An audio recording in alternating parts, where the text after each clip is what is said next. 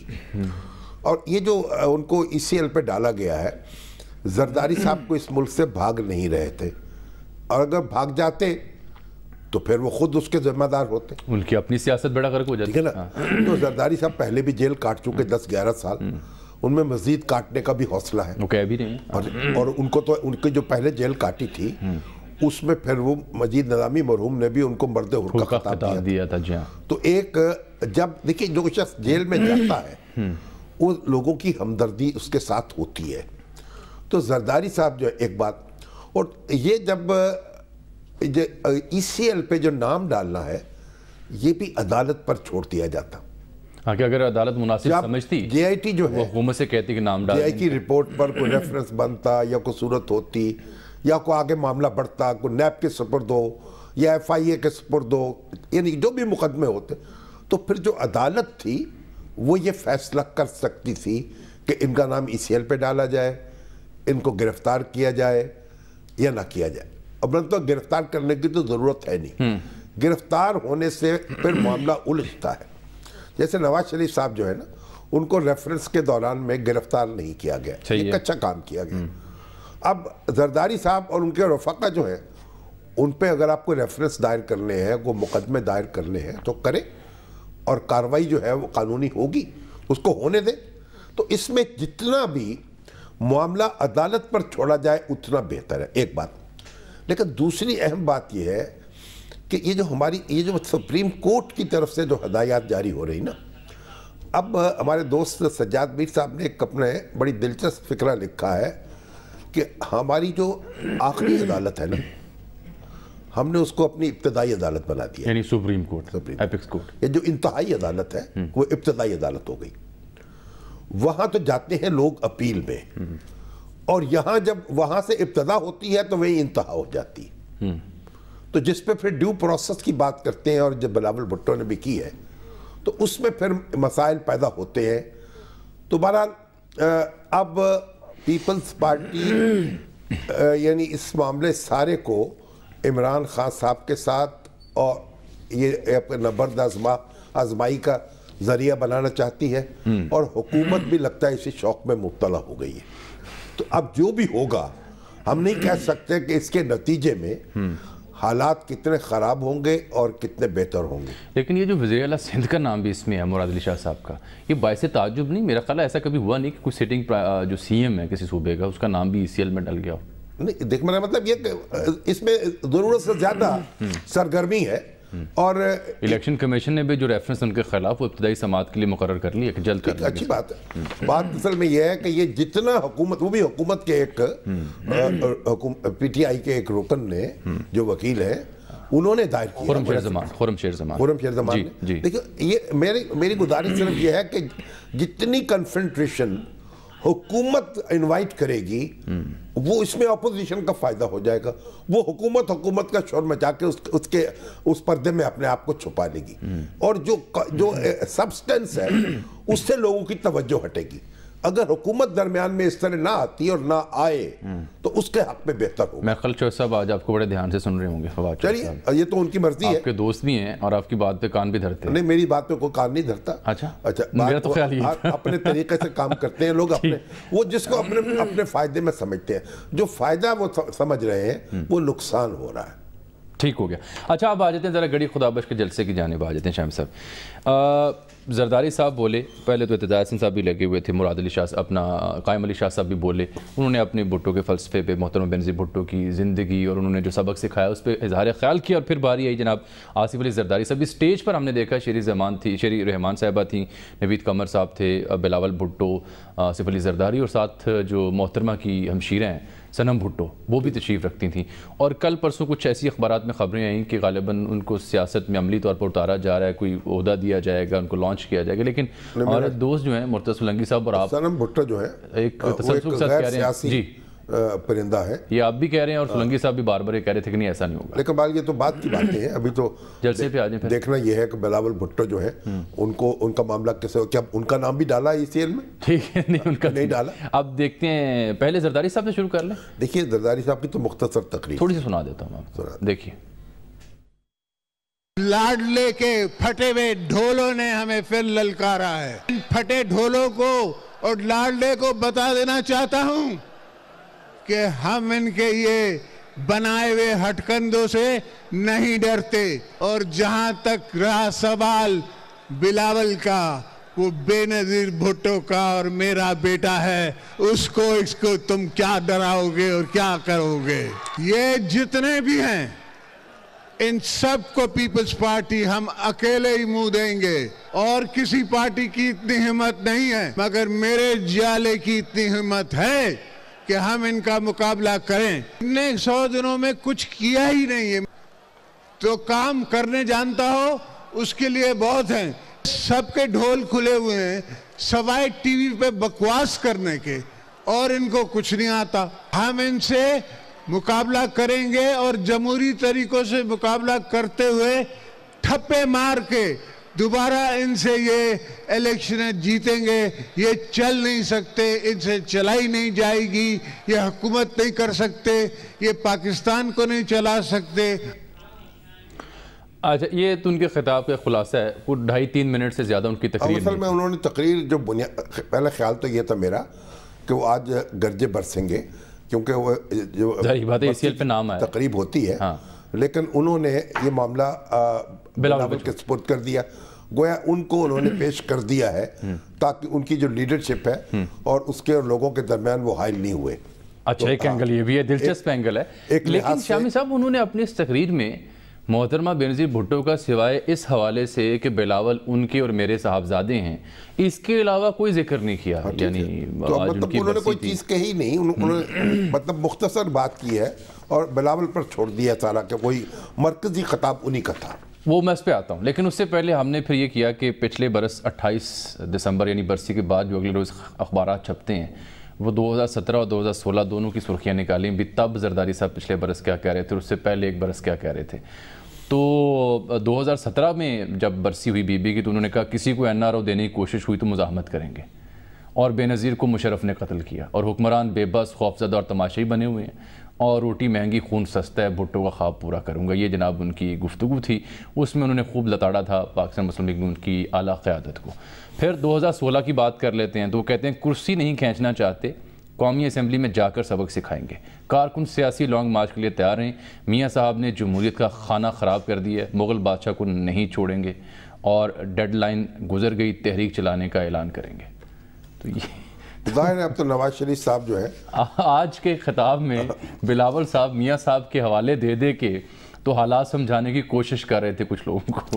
ٹھیک ہے, یہ بھی کیا عجب بات ہے. اصل میں یہ جو نیب کے قوانین ہیں اور ان میں اور احتساب کے قوانین ہیں, ان میں جو امپروومنٹ ہونی چاہیے تھی وہ نہیں کر سکے یہ دونوں جماعتیں جو تھیں, دونوں رہنما زرداری صاحب اور نواز شریف صاحب. جب ان کے پاس ویٹو تھا قومی اسمبلی میں اور سینٹ میں, ان کی 2/3 اکثریت تھی, دونوں مل کر دستور میں ترمیم بھی کر سکتے تھے, نیا قانون بھی بنا سکتے تھے. لیکن اس وقت انہوں نے ایک دوسرے سے تعاون نہیں کیا اور ایک دوسرے پر جو افتاد پڑی اس کے مزے لیتے رہے. اب وہ جو محاورہ ہے نا کہ جو کانٹے جو ہیں وہ ان کے پلکوں سے چننا پڑتا ہے ان کو, جو ہاتھوں سے بکھیرے جاتے ہیں. تو ہاتھوں سے لگے گہرے دانتوں سے کھولنی پڑتی. ہاں, مطلب یہ کہ وہ اب مشکل صورتحال ہے. خطاب پہ سنا دو بلاول صاحب کا. بلاول کی تقریر اچھی ہے, زوردار ہے, لیکن اصل بات یہ ہے لیٹ نہیں ہو گئے. نہیں, وہ لیٹ کیا ہونا ہے, وہ اصل میں ان کے لیے ان کا تو آغاز ہے. معاملہ یہ ہے کہ جو وہ ریشنل دے رہے ہیں نا کہ 1 یونٹ بنانا چاہتے ہیں, 18ویں ترمیم کو ختم کرنا, کہتے ہیں مجھ پہ دباؤ ہے, صوبائی خود مختاری کو ختم کرنا, NFC ایوارڈ کا خاتمہ چاہتے ہیں وغیرہ وغیرہ. دیکھیں NFC ایوارڈ جو ہے وہ ختم نہیں ہو سکتا جب تک کہ صوبے سارے متفق نہ ہوں. بالکل, اس میں تو ڈیفینیٹلی جب تک متفق نہیں ہوں گے نیا ایوارڈ بھی نہیں آئے گا اور اس ایوارڈ کو ختم بھی نہیں کیا جا سکے گا. اور صوبائی خود مختاری یا 18ویں ترمیم کا خاتمہ بھی اس وقت تک نہیں ہوگا جب تک 2/3 اکثریت نہ ہو. وہ تو وہ یعنی قومی اسمبلی میں اور سینٹ میں موجود نہ ہو. جس طرح 18ویں ترمیم ہوئی ہے وہ تو کنسنسس سے ہوئی تھی نا, اسی طریقے سے 18ویں ترمیم کا خاتمہ ہو سکتا ہے.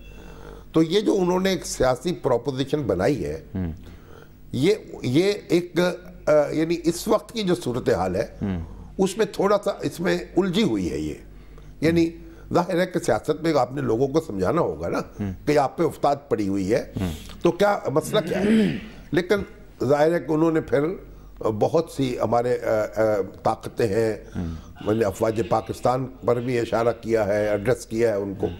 تو یہ چیزیں دیکھنی چاہیے اور ان کی مطلب میں سمجھتا ہوں کہ جہاں تک تھوڑا سا سنا دوں میں آپ کو. پہلے دیکھیے ذرا بلاول بھٹو زرداری, ویسے تو تفصیلی خطاب تھا کئی معاملات پر, دیکھیے ذرا خلاصے کی صورت میں. سلیکٹڈ وزیر اعظم کو اس چیز کی اندازہ ہی نہیں کہ اس وقت وفاق کی بنیادیں کتنی کمزور ہو چکی ہیں. کیا وجہ ہے کہ پختونخوا میں نوجوانوں کی ایک تحریک زور اور شور سے اٹھ رہی ہے. کوئٹہ میں کھلے آسمان تلے بیٹی میری سینکڑوں بلوچ ماں اور بہنوں کے مطالبات کیوں نہیں سنے جا رہے؟ گلگت بلتستان سے تولا سلوک کیا جا رہا ہے. اس طرف نظر دورائے غم اور غصے کی ایک لہر, لیکن مجال ہے کہ اس ملک کے نام نہاد ٹھیکیداروں کو فکر ہو, وہ تو اپنی طاقت کے نشے میں مست ہے. عمران تو وہ کٹ پتلی ہے جو اس ملک کو ون یونٹ بنانا چاہتا ہے اور اس ملک میں ون پارٹی رول قائم کرنا چاہتا ہے. وہ ملک میں 18ویں ترمیم کے ذریعے صوبوں کو ملنے والے حقوق ختم کرنا چاہتا ہے. وہ NFC ایوارڈ کے ذریعے صوبوں کو ملنے والے مالی اختیارات واپس لینا چاہتا ہے. ہم پر دباؤ اس لیے ڈالا جا رہا ہے کہ وہ چاہتے ہیں 18ویں ترمیم ختم کرنے میں ان کا ساتھ دے دوں, مگر میں یہ کبھی نہیں کر سکتا اور نہ ہی میں یہ کروں گا. پھر ابھی ہمیں بریک لینا پڑے شاہم صاحب. پھر انہوں نے ایسی خطاب کی کنٹینیوٹی میں آگے یہ فرمایا کہ جو انتخابی عمل تھا, نتائج تھے, اس پہ انہوں نے تحفظات کھل کے اظہار کیا, RTI سسٹم کا ذکر کیا اور کہا کہ اگر یہ معاملہ کھل جائے تو اسکر خان کیس سے بڑا یہ پنڈورا باکس ثابت ہو سکتا ہے. انہوں نے کہا کہ میرے ناشتے کے بل تو نظر آ جاتے ہیں, ہاں, اور یہ کوئی نظر نہیں آتا. ہاں جی بالکل, الیکشن میں کافی تفصیلی گفتگو. بریک لے لیتے ہیں, پھر میں واپس آتا ہوں, ذرا ان کے خطاب پر روشن ڈالتے ہیں.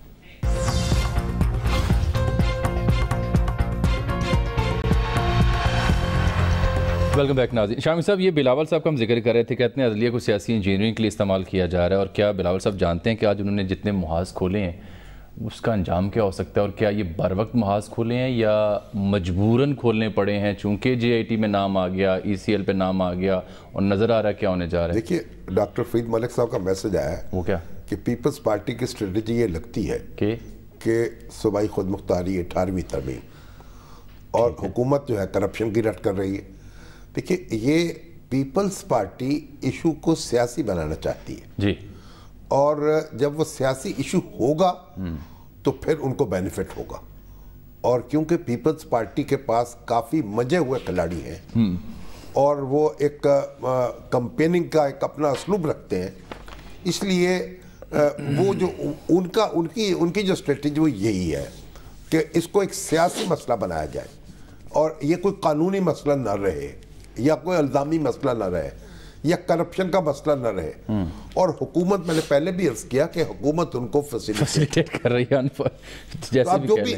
جو بھی بلاول بھٹو صاحب نے کہا ہے وہ سارا ان کی یہی اسٹریٹجی. لیکن بلاول صاحب گورنمنٹ کے علاوہ کچھ اور قوتوں کو بھی تو مخاطب کرتے رہے ہیں. ساری قوتیں جو ہیں ان کو مخاطب کرنا ضروری ہے ان کے لیے. وہ جو PTM ہے اس کا ذکر کر دیا, کوئٹہ کا ذکر کر دیا, ون یونٹ کا, گلگت بلتستان کا, جو جراثیم پھیل رہے ہیں, جو مرکز گریز عناصر یہاں موجود ہیں, اور پھر اس کے بعد جو عدالت جو ہے, دیکھیے عدالت کا بھی اپنا ایک دائرہ کار ہے.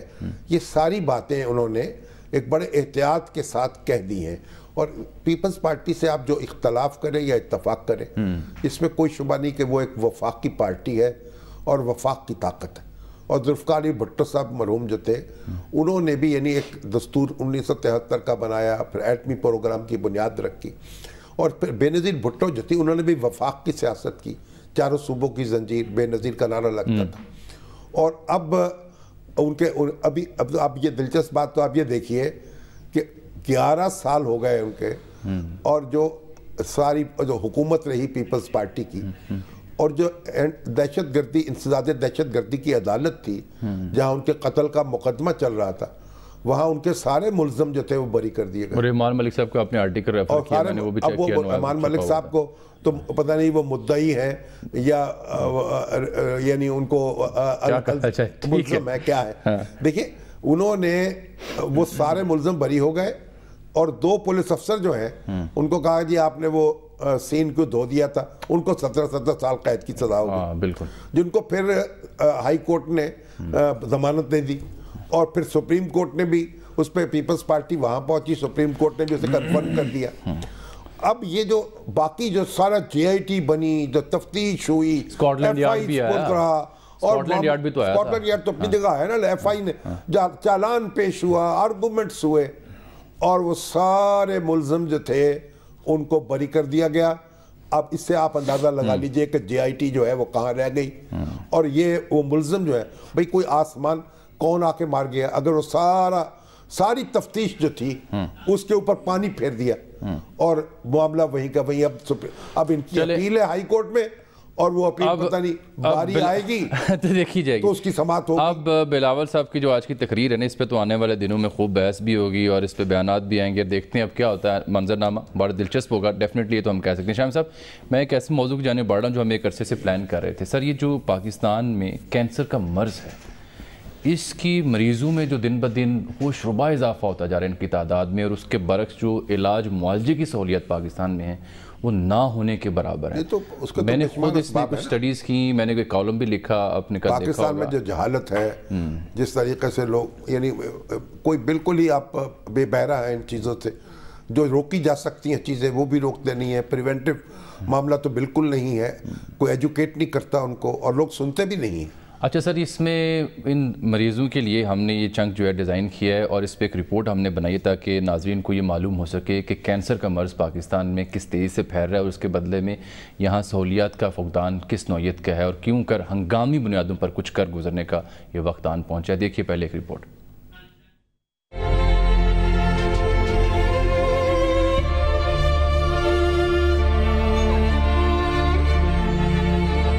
کینسر ایک ایسا مرض جس کا نام سنتے ہی مریض، خاندان اور معاشرہ نفسیاتی دباؤ کا شکار ہو جاتا ہے. بدقسمتی سے یہ جان لیوا مرض پاکستان میں انتہائی تیزی سے پھیل رہا ہے. اس وقت وطن عزیز میں کینسر امراض قلب کے بعد اموات کی دوسری بڑی وجہ بن رہا ہے، اور اگر اس مرض کے علاج کے لیے ہنگامی بنیادوں پر اقدامات نہ اٹھائے گئے تو 2028 تک پاکستان میں کینسر اموات کی سب سے بڑی وجہ ثابت ہوگا. دستیاب ڈیٹا کے مطابق 3.5 لاکھ سے زائد کینسر کے نئے مریض ہر سال رجسٹرڈ ہو رہے ہیں، اور اس جان لیوا مرض کی وجہ سے سالانہ 2 لاکھ سے زائد افراد جان کی بازی ہار رہے ہیں. ایک محتاط اندازے کے مطابق 60 سے 80% تک مریض بر وقت تشخیص اور مناسب علاج سے محروم رہ جاتے ہیں. رہی بات کینسر کے علاج، معالجے اور سہولیات کی، تو حقائق انتہائی تکلیف دہ ہیں. لاکھوں مریضوں کے لیے ملک بھر میں مجموعی طور پر 1200 بیڈ اور 84 اسپیشلسٹ موجود ہیں، جو ہر ممکن کوشش کرتے ہوئے صرف 60,000 سے زائد مریضوں کا علاج ہی کر پاتے ہیں. ماہرین کا ماننا ہے کہ اس وقت پاکستان میں کینسر کے مریضوں کی مسیحائی کے لیے کم از کم 7,000 نئے بیڈ، تقریباً 700 اضافی ماہرین اور 7,000 نرسیں درکار ہیں. سب سے بڑے صوبے پنجاب میں ہر سال 1,85,000 سے زائد کینسر کے نئے مریض سامنے آ رہے ہیں، جن کے علاج کے لیے صوبے بھر میں 32 ماہرین اور 600 کے قریب بیڈ دستیاب ہیں. ایسے میں صرف 30,000 سے زائد مریضوں کا علاج ہی ممکن ہو پا رہا ہے. اس تناسب سے صوبے بھر میں 360 ماہر ڈاکٹرز، 5,000 بیڈز اور 3600 نرسیں درکار ہیں. اسی طرح کینسر کے علاج میں انتہائی اہم جزو ریڈیشن مشین ہے، جو جسم میں موجود کینسر سیلز کا خاتمہ کرنے کے لیے اہم ثابت ہوتی ہے. تاہم ریڈیشن مشینوں کی شدید کمی بھی ہزاروں مریضوں کی موت کا سبب بن رہی ہے. صرف لاہور جیسے بڑے شہر میں ریڈیشن مشینوں کی تعداد 7 ہے، جن میں سے صرف 5 مشینیں ہی فعال ہیں.